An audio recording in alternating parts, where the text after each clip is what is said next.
Hello again, friends, and welcome to the final episode of Season 4 of The Haunting of KGGO.com. My name is B-sox. I'll be your host as we dive into the world of the paranormal. And for those of you playing along at home, if you've never heard of The Haunting of KGGO.com, you have missed out, especially if you're into the world of the paranormal. This is where, throughout the month of October, we talk to different paranormal groups about everything that goes bump in the night here in the state of Iowa. And you can find all of it at the website, kggo.com/haunting. Along with videos and pictures and the whole 9 yards. Head over there and check it out. As I said, this is the final episode of the 2021 edition of the Haunting of KGGO.com. Season 4, can you believe it?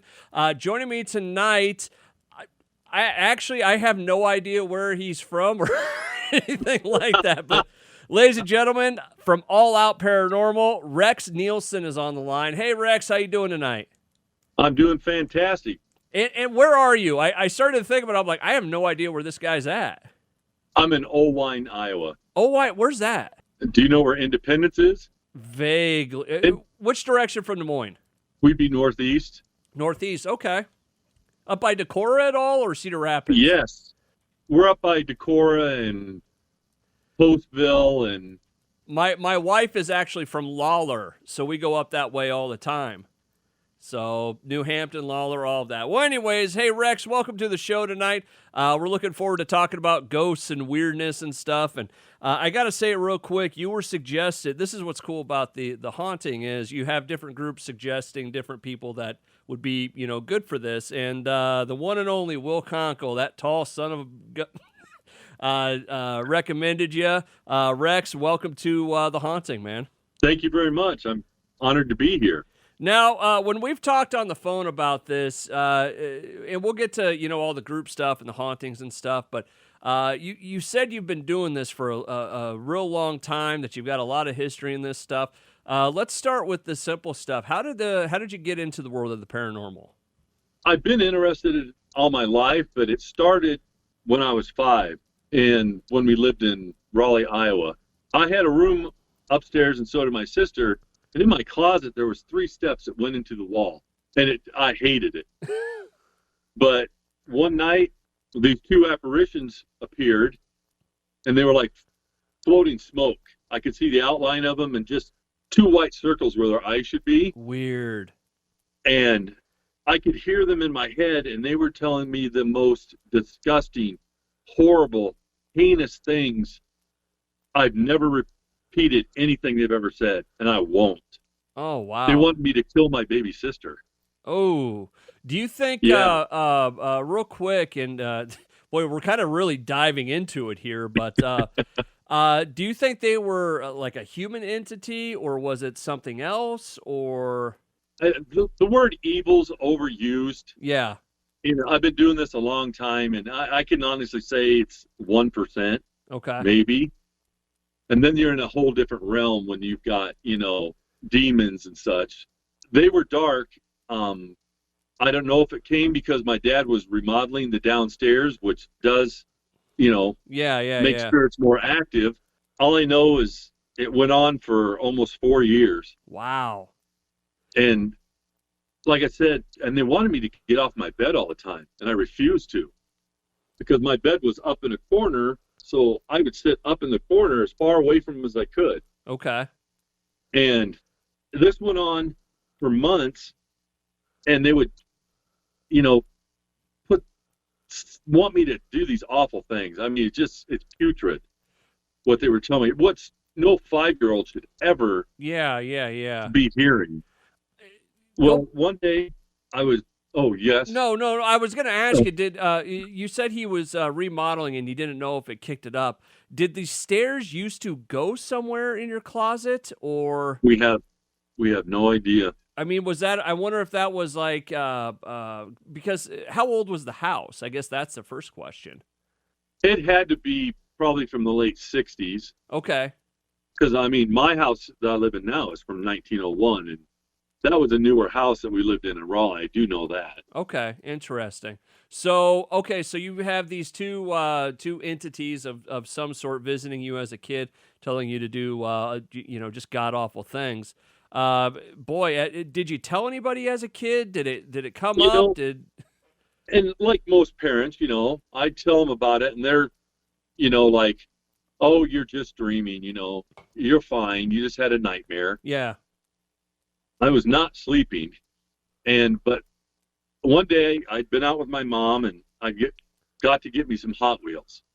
Okay. So my room was probably 12 by 10. Okay. It was a pretty good sized room. Yeah. And I've lined all my Hot Wheels up on my dresser, which was clear on the other side of the room. And this night, they became extremely agitated with me because I was flat out ignoring them. Okay. And my Hot Wheel cars started shooting off the top of the dresser at me. Wow. And just before they got to me, they like hit an invisible wall and fell to the floor. And just then, at the end of my bed were two more figures. And I could only see the silhouette of them. You could tell they were like from the 1800s. He had like a bowler on. Yeah. He had a cane.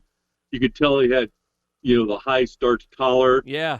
And you could see her hair was up in a bun. She had a big poofy dress on and a big bustle. Okay. And I heard them, and they told us, we're here to protect you. And this went on until and the battle was every single night. It never skipped. How did you It was get any 7 days a sleep? week. That's probably why I've got insomnia so bad now. Wow, that's a crazy way to get into this. Usually, you hear, I had something weird happen once, or in my case, it was always interesting to me. And then you see enough weird that you're like, okay, there's something going on here. But man, to have it as a kid and all of this. I was almost 9 when we moved away. Did it follow you at all or anything? No, Okay. It didn't. But the strange thing was, probably about 5 years ago, I was sitting in my bedroom reading, and all of a sudden I see this yellowish, orange, beautiful light coming over the top of the book. I'm going like, and at the foot of my bed, because the 4 entities I had, I just called them the bad ones and the good ones. Okay. Well, I put the book down, and standing at the end of my bed were the good ones, and I could see them as plain as I see you. Wow. He had a handlebar mustache. Nice. He had a bowler on, that Yep. bent over high collar. He had spats on. I could see their whole figures. And he had his cane. Okay. And she had her hair all up, had this big royal blue, beautiful dress on with a big bustle. And I knew exactly who they were, but, you're talking almost 50 years later. Yeah, that's probably not anywhere close to the same town or anything like that, or? I'm probably a little over 20 miles, 22 Okay. miles. Because I was gonna ask. I mean, usually, with something like that, there's a history to the house, a history to the land, a history to, maybe there was an object in the house. But man, 50 years later, it's hard to say. Yeah, it's. We've got this lantern that always seemed haunted or whatever. What did you ever have any idea why this was going on, why this battle was happening in your room or anything like that? Or you were just the lucky guy that got to witness it? Evidently, I'm sitting there and I'm slapping myself and pinching myself going, I'm not asleep. And I'm looking right at them, and each of them reached down, put a hand on on my leg. Yeah. And they spoke to me. They said, "Don't worry, we'll always be there for you."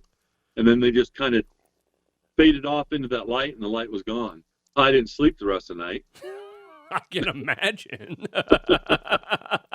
But why, after all those years, I don't know, because I was getting so involved with this now that, they could be my guardian angels. I don't know.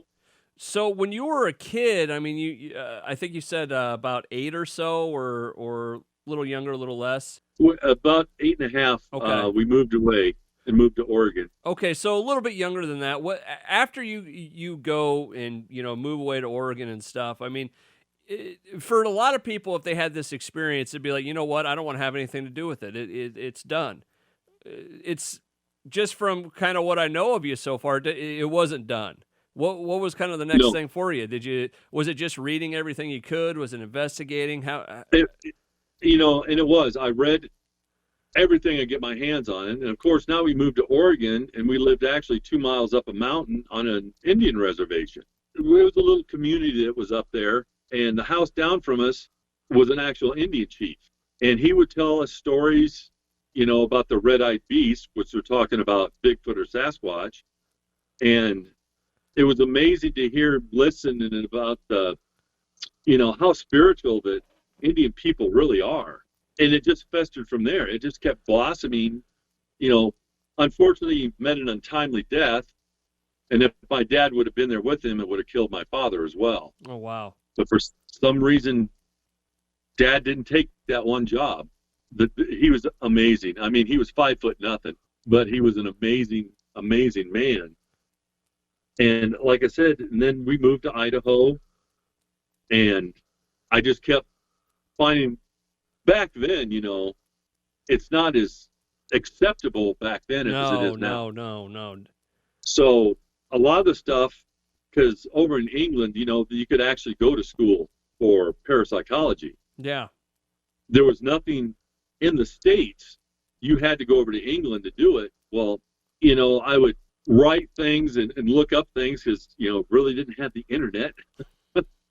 And I would get stuff sent to me from different colleges, some of the teachers that had written books and some that they suggested. And it just kept going and kept going until decided to start doing it on my own. You bring up an interesting point because this year it just happens that a lot of the groups are new groups that have formed over the last couple of years and stuff. And boy, I can remember before ghost hunters got popular. It was, you like to go ghost hunting, or you're looking up what, or you're listening to the crazy alien show again, or stuff like that. It wasn't. It was never something that was cool to do. No, but it never stopped me. I would still, I knew what people thought about it, and it wasn't going to deter me from what I wanted to do. No, that's interesting stuff. Rex Nielson from All Out Paranormal joining me on the haunting of KGGO.com. All right, so let's fast forward a little bit. So you do all this, self-taught paranormal stuff, and you get you eventually come back to Iowa, correct? Yes. Came back when I was 16. I graduated high school. Then my first 2 years of college was at NIAC, and then I graduated from UNI, and then I actually went out on the East Coast and was a school teacher and a nanny for 2 years. Yeah. Well, you know what? Just to that point, you've lived a pretty interesting life. I lived in Russia for a month, too. Wow, really? Yeah. When my son just turned 1. Wow. Yeah. What were you doing in Russia? I was running security for an ultra-liberal college. Okay. And they wanted security. It was called People to People. And they were going over to the children's hospital in Moscow and take them cleaning supplies and stuff. They never knew that there was such a thing that would kill the AIDS virus. The way they cleaned was a broom handle with a 2x4, and they just soaked a rag in bleach and wrap it around that 2x4, and that's how they cleaned. Wow. And we took, I don't remember how many tons, but I went to keep everybody safe. Okay. To make sure everybody got to where they were going and everybody made it back. I suppose when you go to Mother Russia, you don't get a chance to go do a lot of paranormal investigating. I wish, but no, because each moment of every day there was something that they had planned for us. Yeah. All right, so you get back. I'd love to go to Russia. It just seems interesting to me. But you get back, you're working, you're doing all this different stuff. All Out Paranormal, was there other paranormal groups before this, or? No. Was it just something that kind of spawned naturally, or tell me a little bit about that? Yeah, what had happened is I was off duty I had hurt myself. I had had a broken ankle. Not fun. So my oldest was living with me at the time. And of course, the only way I could sleep was on the living room floor, leaning up against a couch or a chair. Well, he was always on the couch, and we were up watching all the shows, Yeah. Ghost Hunters and all this stuff. And it was just like this. We looked at each other and said, we can do this. Let's start a group. Let's do this. And so me, Christopher, and Shane, a father and his two sons, we decided to start this. That night we come up with our logo. We come up with our name. Oh, wow. We came up with our Facebook page and just went from there. Well, you took care of all the important stuff that night. Yeah, we basically did. Well, I always think it's funny. It's one of my questions, and it's kind of dumb, but it's like, how long was it before you got your first T-shirt? Because every paranormal group has their own T-shirt. Actually, it was only just a few months because I actually handmade them all. Oh, nice. Yeah. That's cool. All right, so you guys figured this out, a couple fathers and sons and all this. Where did it go from there? Like, how did you start investigating? Where did you go? What did you do? What was kind of those first moves? We started out at my parents' house, which was one of the most active places we've ever been. Okay. I can't remember the exact numbers, but I think it was 11 or 14 different spirits we identified in their house. Really? And it didn't matter what time of day we could go there. We always catch something. It could be 2:00 in the afternoon, and we'd be going around doing our thing, and we'd catch a baby crying. Weird. Now, there's no babies in my mom and dad's house. We caught our first full sentence EVP there. Our first photo evidence was there, and I had it professionally looked at. And when we start out, I have one laying around somewhere. Yeah, we started out. This is my AOP office with a little Sony recorder. Yep. And a little Kodak digital camera. So we're in my parents' basement, which is all limestone and dirt. Oh. I take a picture, the flash doesn't go off. This picture should be black. Yeah. Shouldn't have a single thing on it. Boy, was there something on it. From there, we were just like, man, this is our first time even trying to do this, and this is what we catch. Yeah. And like I said, my buddies at Creeps one's a technical digital analyst or something, and he wanted to take it. And him and 3 other techs, and they said there's no way that we could have faked what was on that picture. Hey, Rex, real quick, the first time you were going through your own evidence, were you scared to find something? No, I was excited, but I'll tell you right now, when we first started doing this, I ain't gonna lie, I was scared to death. It took everything for me, to be the dad. I'll go down there by myself. Now, I hate to use a cliche or anything, but you'll find out this sooner or later. I'm a huge Queen fan. Okay. And I feel like Freddie Mercury standing in front of 300,000 people. I can't wait to get in this location and see what's going to happen. I just remember the first time I actually went through evidence. A buddy of mine and we went to a graveyard on the south side of Des Moines, and I thought it was the same thing I asked a few of my friends that are really into Bigfoot. It's like, what if you find something? Like, what are you going to do? So I'm going through the evidence, listen, you don't know what you're going to get, and then all of a sudden you don't get anything. So, but man, that first EVP you get, you'll never forget it, right? No, and what it said, and it sounded like it was in a foreign language, and it was in my parents' basement, and it said, don't touch the evidence.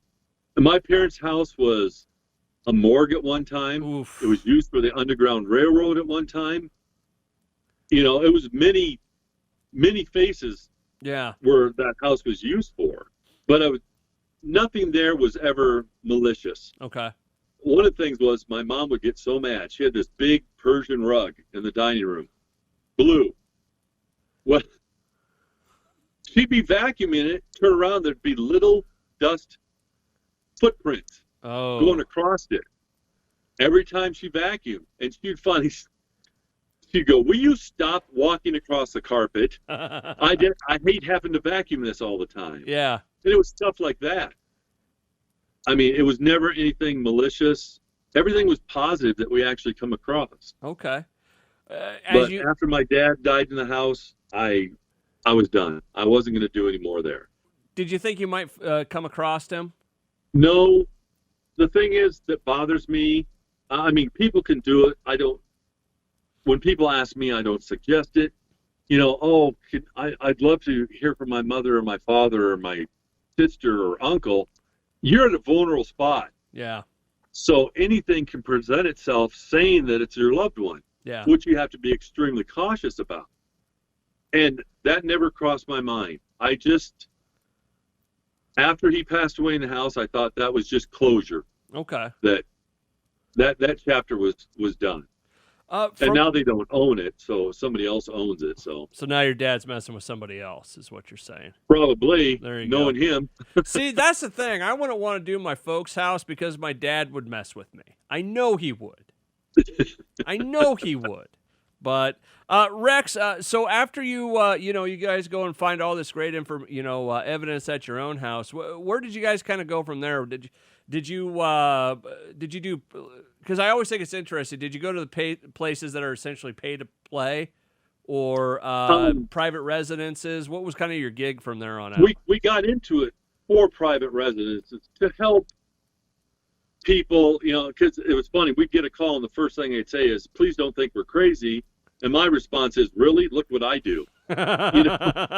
Who's the crazy one? Yeah. And especially if it had children involved, that it was upsetting the children and things were happening, we'd go there and give validation. Sometimes they wanted them to be cleared, and sometimes they didn't. That's why we got into it, because I've never received a dime for doing this. I don't take money for it. You bring up an interesting point, because like when you said that people would reach out for help and stuff, what was the help you would bring? Because I think there's a lot of groups out there that, and the analogy I use, it'd be like calling a plumber and the plumber saying, "Yes, you have a leak in your house. Did you fix it? No, but you have a leak in your house."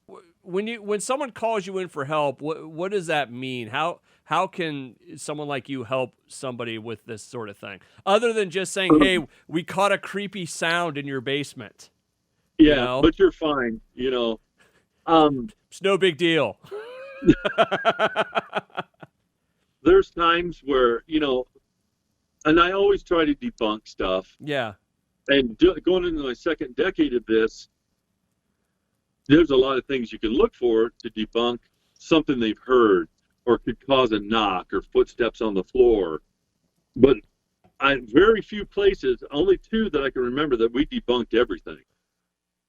That we didn't feel anything. And the more we did this, one of the questions that you had was, what's your favorite tool to use? Yeah.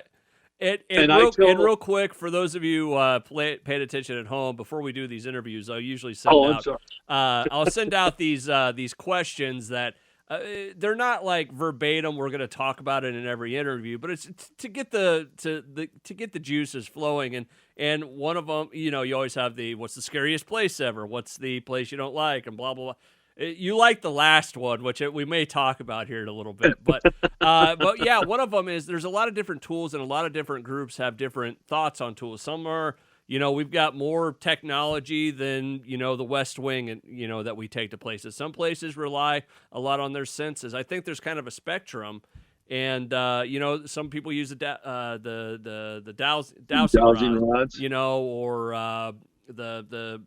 oh God, what's it called? It's the Xbox Connects thing where you get the wire frame. Oh, yeah. We talked about that with DIY. And but you were talking, and sorry to interrupt you there. What is your favorite tool to use? Shotgun? Lectures, maybe.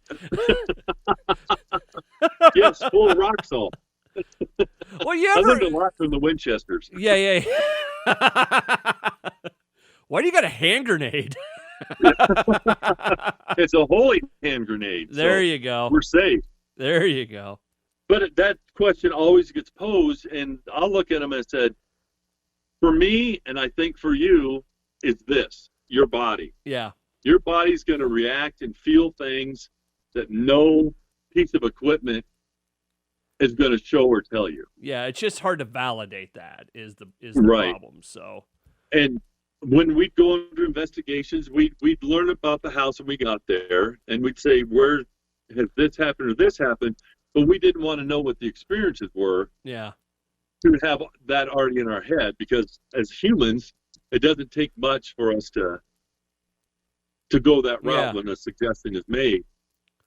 So we'd go and we'd look, and we get the feel of it and see if we had any experiences, and then we'd start from there. And we'd give the option, you guys can stay, or if you guys want to go out to supper or whatever, that's fine. You know, because a lot of people are like, oh, hell, no, I'm not staying here while you guys do this stuff. And which I understand. And there was a lot of people that were truly interested and would stay. Yeah, I've never wanted to investigate my own place. Like, I've seen enough weird stuff in this house that I'm in now and in my folks' house. And I'm like, you know what? I'm just going to go investigate somewhere else because that's home. You know, so, but you know what? You bring up the tools thing, and you know what piece of equipment I think more groups should take out with them? What? A notebook and a pen. Absolutely. Absolutely. Yeah, go ahead. I think you know where I'm going with this. You know, as you're walking around, you know, you could step into some place and go, oh, you know, and you're writing down what you're feeling, where the spot was at. I always look to see what time it is, and I mark all that down. Yeah. And so, because if you're running a recorder and, you know, you get a chill, or, you know, you feel like somebody has brushed your hair, which obviously doesn't happen to me very often. I don't have that problem either, Rex. You know, you write it down, or if you feel a hand on your shoulder or something brushed against you. Absolutely, because when I go in some place, I never shut a recorder on. Yeah. All my recorders run the entire time I'm there, and it takes a long time to go through, you know, 8 different recorders with 8 hours of audio on them. I think that's why we were so blessed over the years, because of the way we handle ourselves and the way we did it. I'm not going to put down anybody for what they like to do and stuff. Yeah. But a 5-minute EVP session. I mean. Yeah. You know what? As somebody that works with sound, you know what I see a lot of investigators do that it just drives me nuts? Is when they have their recorder and they're going like this. Yes. And and for those of you who aren't watching the video of this, I'm holding up my phone like I would be a recorder, and they jiggle it around and they bounce it and they do stuff and they point it in different directions. Set it down, because what you're doing is you're messing with the microphone and you're causing issues or you're causing things that might pop up, and you'll go, "Oh, what was that?" It was you moving the microphone, man. Exactly.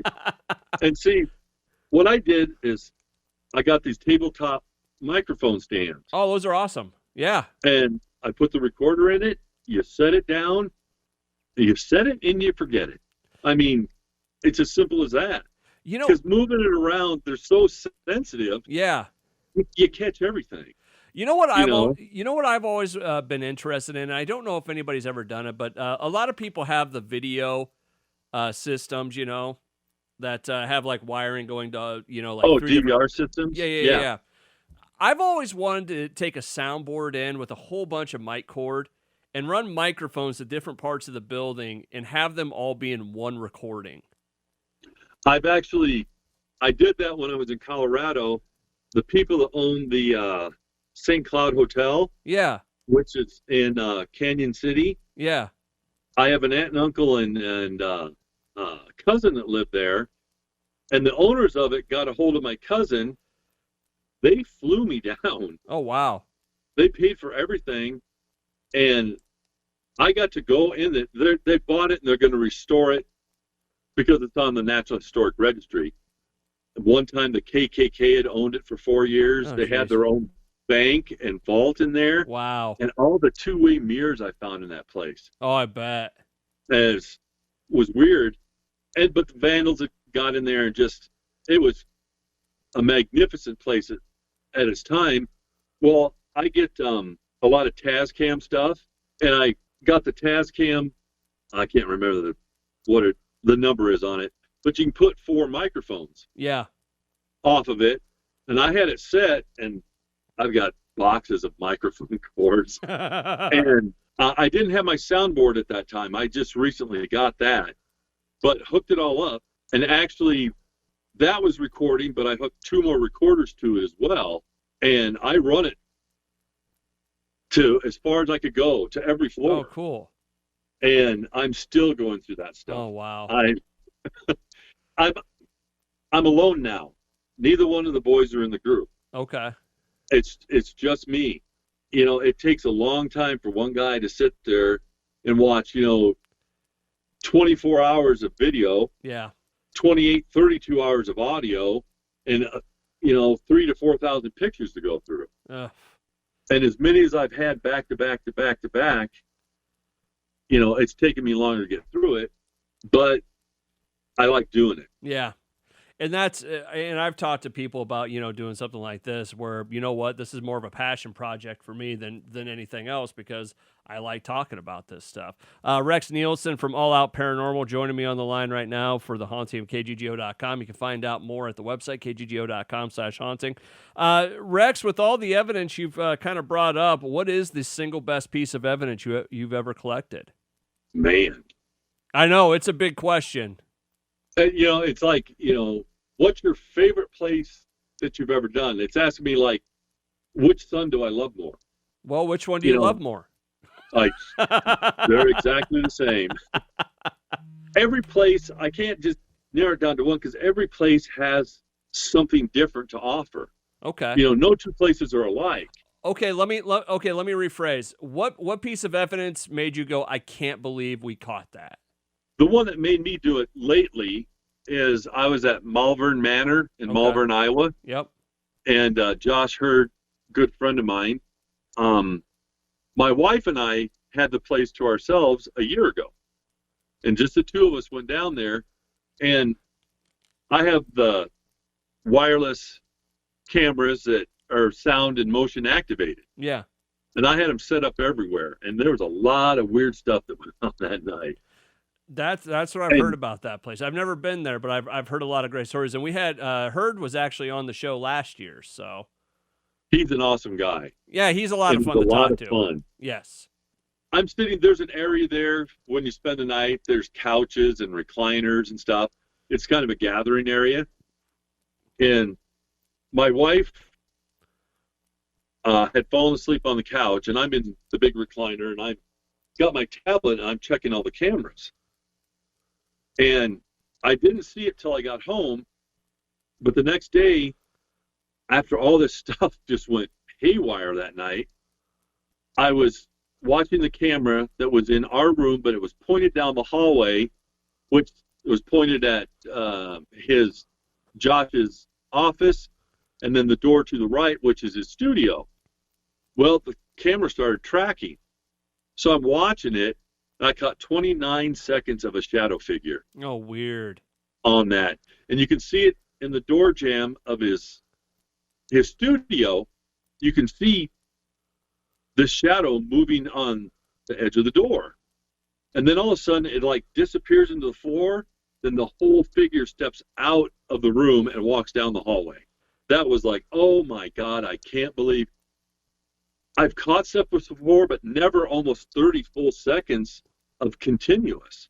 Is there any place that people can see that? I haven't got it up on my Facebook page yet. Okay. I believe it's All Out Paranormal, correct, on Facebook? Yes. Okay. Yep. Right now, I think the background is Waverly Hills Sanatorium, which I just went to in the end of June. Well, I'll put a link to your guys' Facebook at the bottom of the page and stuff, so people can go check it out. And who knows? Maybe you'll get that up here soon, maybe not. But Rex, I'm working on it, but I want to get. Now I'm going into the audio of it. Okay. And get that, and I really want to go through my stuff from Waverly Hills. Okay. Because that place was amazing. Here in the state of Iowa, like if you were going to say the one place that you can go to and get really good evidence, or man, you really like there's something going on at that place. What's the place you'd say in Iowa is? And actually, let me add one thing. Iowa, and then a place just wherever, you've investigated, around the country, right, or whatever. But let's start in Iowa real quick. It would have to be Edinburgh Manor. Edinburgh? Because Chris and I have spent hundreds of hours in there. And actually, one year we did the isolation project, where we'd find a location and we'd lock ourselves in alone for 3 to 5 days. Oof. He locked himself in there for 5 days alone. And the stuff, it changed him, because you couldn't drown out what was in there. Wow. We'd have a little area, the command center, and he put a little tent up in there, and you could hear footsteps, door slamming, children laughing, babies crying, people arguing. It never stopped. As much as I've heard about Edinburgh from, just doing this and talking to other folks in the industry, I'm surprised there's not more like Discovery Plus shows about Edinburgh, or, ghost hunters, or, something. I know a couple shows have been there, but it just seems like a place where, man, that's the place to go, And I mean, I can't even count how many times I've been there. Uh-huh. But the last couple times, it's got a whole different atmosphere to it. Because I have, it's like, and not to cut you off, but I have some theories about this kind of stuff, like where I've had enough talks with a few people, like, about a place, we were talking about Farrar earlier, where like a place like Farrar, because of how many people have gone in there and stuff and looking for the quote unquote evil of the place.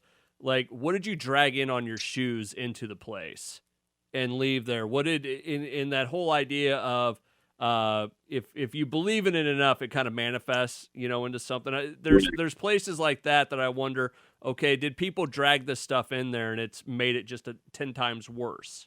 I think so, because I mean, we got into it when they were first just starting to allow people to come in and investigate it. Okay. I mean, Chris just spent an ungodly amount of hours in there. And then the years that we were together, we spent, did little events there and stuff. And it's changed over the years because of the way people come in, sorry, but they see this crap on these other programs on television, and they think they know what they're doing, but they don't. And there was one time I went there, and it was the quietest I'd ever felt it there. It was like they didn't want to show themselves, and they were tired of this dog and pony show. They're not a circus act. Yeah. Come to find out, there was a lot of groups that were going in there trying to clear them out. Oh. If they're not asking for it, don't do it.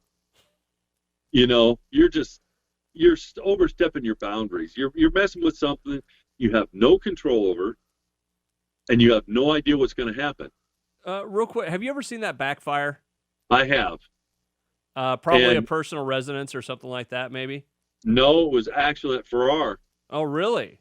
I'm not going to name any names, but I blame myself for it happening. There was another group there, and we kind of took them under our wing, and we went in and we're doing things.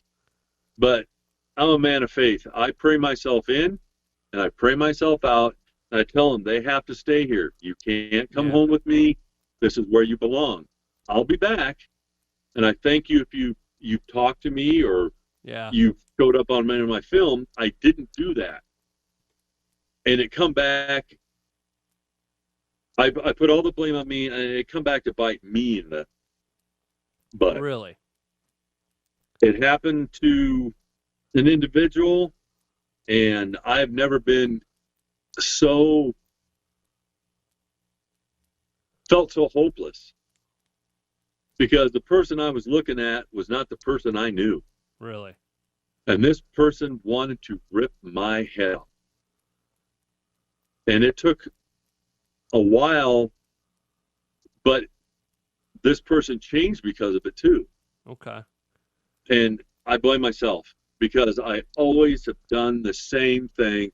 But this group finds us, and I was like, oh, yeah, I'll take you under our wing. We'll show you what. And I totally went off path of what I've always done. Huh. So, yeah, I've seen it firsthand.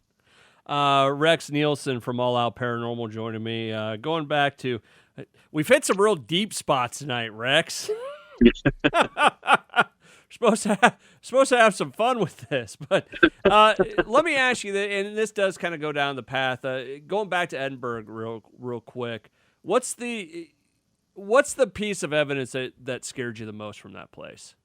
I mean, I hear so many stories of audio, video, pictures, feelings, and I've heard some really, I've heard things about that place that I never thought about with, for lack of a better term, ghost hunting before. Right. What is it for you in that place? I was doing an event. I was asked to come in.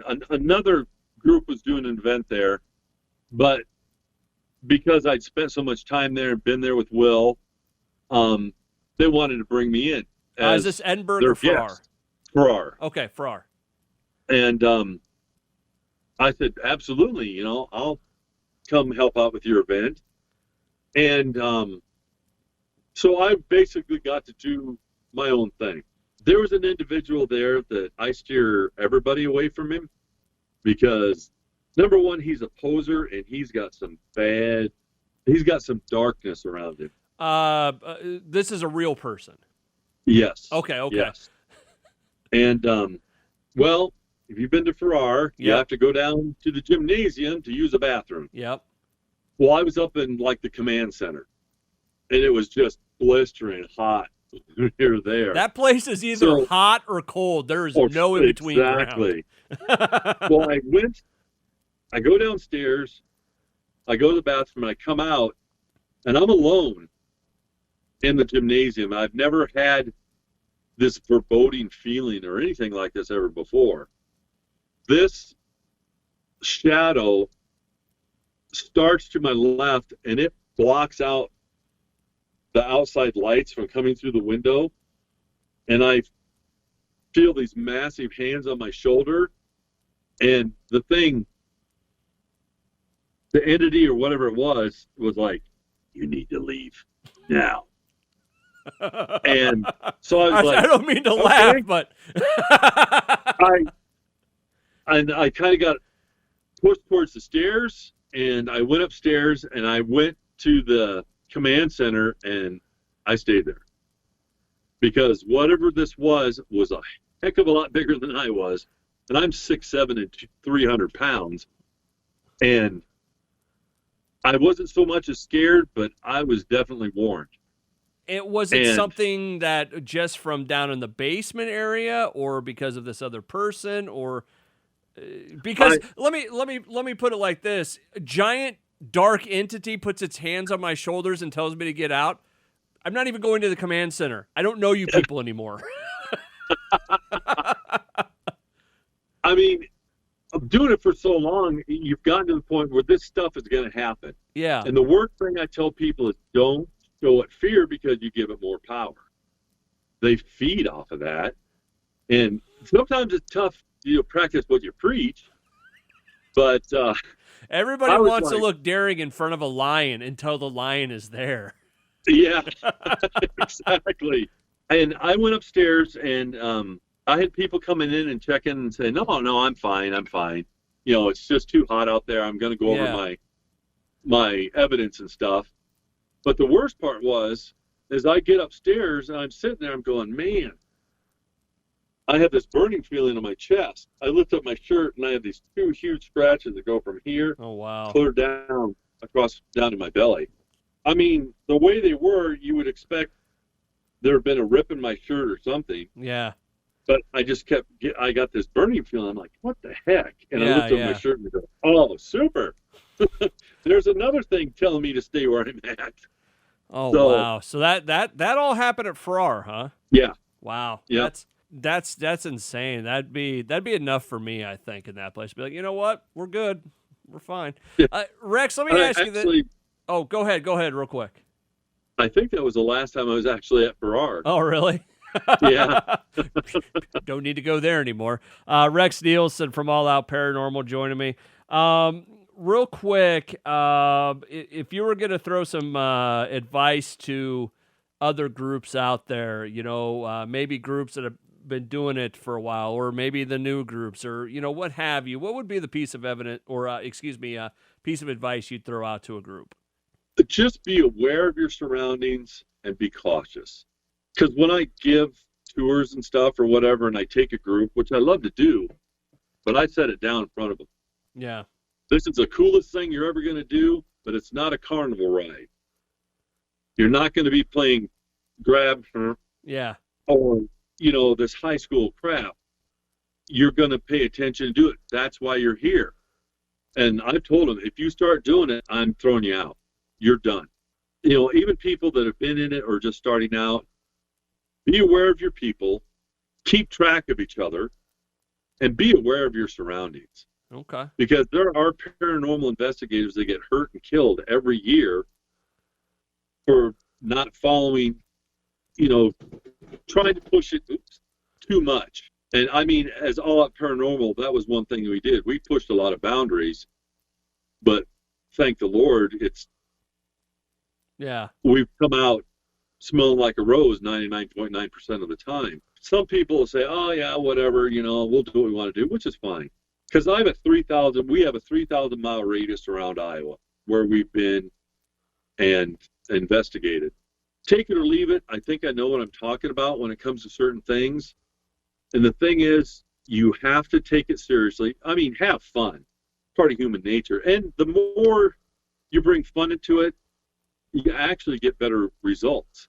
I don't go in there, the whole, I won't mention any names, but, this is where we're at now. There's always evil in here. So you better be ready. And, stop with the dramatics. See, and that's why when we started doing The Haunting 4 years ago, the big part of it was there was always a funny side to paranormal investigating to me. There was always a more lighthearted side. It doesn't have to be the, ghost goblins and, like you were doing, the dramatic side of it. 99% of your night is sitting in the dark talking to nobody. Exactly. To me, that's hilarious. And it is. I mean, I think that's why I talk to myself so much and actually answer myself now. It's the best conversation I have, I'll tell you that much. Hey, Rex, final couple things. I want you to do just quick answers for me, okay?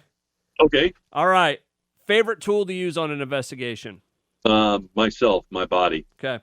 I could re-edit that to sound like something. After I said that, I'm going, he's going to have fun with that. Oh, yeah. Favorite location? I've been to so many in so many different places. Like tomorrow, you're going to go ghost hunting anywhere you want, all expenses paid, that you've been to before, the one you choose. I would go back to Waverly Hills because I did not get to spend enough time there. Okay. Not your favorite, but the best location for evidence? Would have been my parents' home. Parents' home? Okay. Yep. Here's a fun one. The best ghost show out there. Can I plead the fifth?